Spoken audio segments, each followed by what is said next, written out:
Hello friends, we are back with another video on how to use nodejs and Express Web Framework for building RESTful APIs.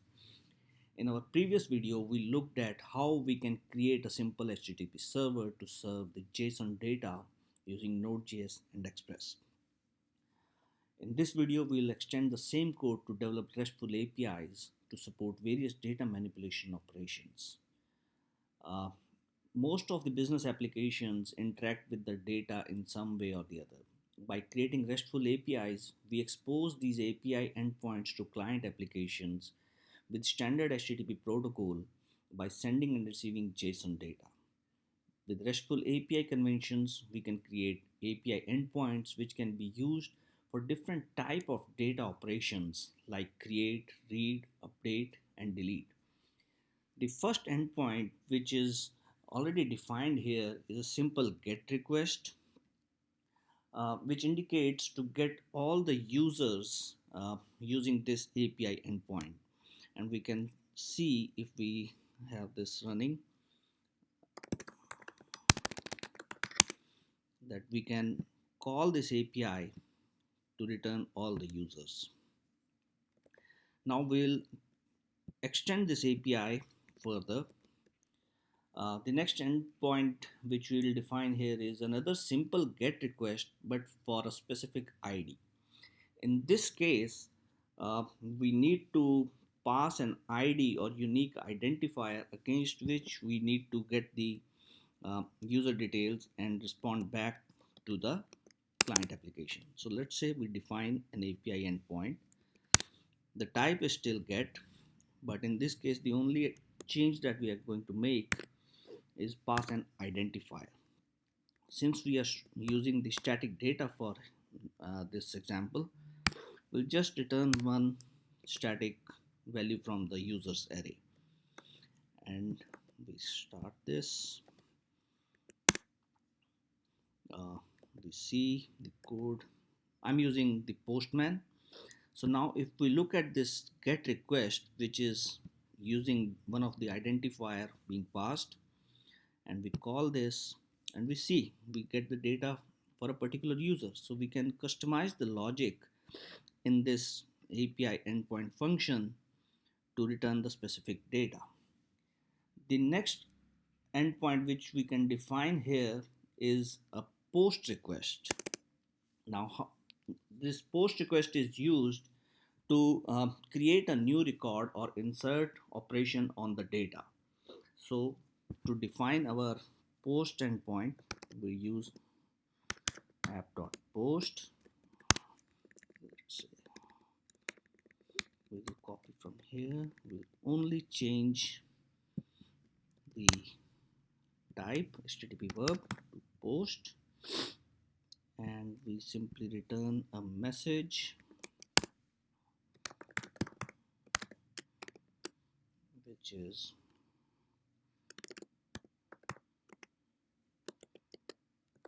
data posted, and we return this message. So let's continue to define our further endpoint. So we have one simple GET request for all the users, another GET request with a specific user ID against which we return the data, then a post request which is used for creating the data into our table, adding a new record added. And then another endpoint which we can define here is a put request using the put HTTP verb app.put.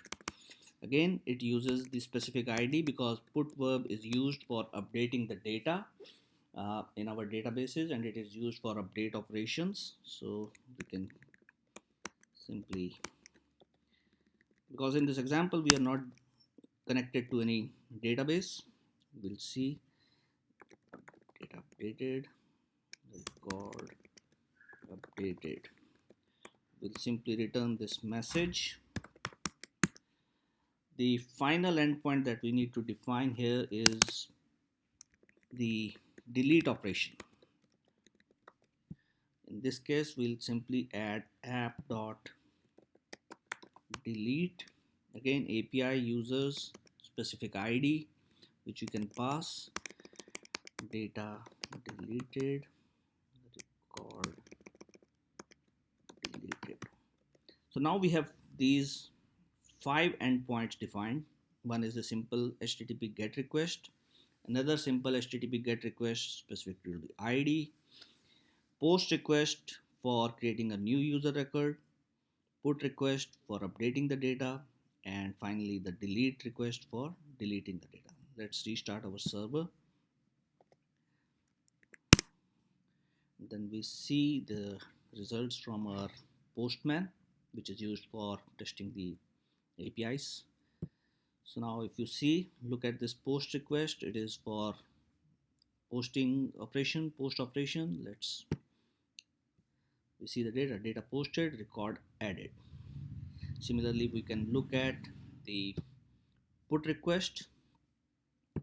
Again, since we are passing one ID, it is going to update one record for this particular ID. Data updated, record updated. This is the same message which we are returning from here. So again, I'm clarifying it is just the static data, but we'll move on to the real data operations by changing or updating the data in the databases in our upcoming videos. This is to get started with the basic HTTP verbs like get, post, put, and delete. Finally, we can test the delete operation also. So data deleted, and this is how we can define our simple uh, endpoints, RESTful endpoints, by following the RESTful API conventions. Where if you have observed the API endpoint, it is not changing. It is API users. Where if we pass the ID with get, it returns the data to a specific ID. If we use the same API endpoint with post, it is used for creating a record, the new record. If we use it with put and ID, it is used for updating the records, and finally for similarly for the delete operation to delete the record from the database. If you have any questions, please write it down in the comments, and I'll be happy to answer. But we'll continue with more videos in coming time to connect these API endpoints with the database and see how it goes. Thank you very much.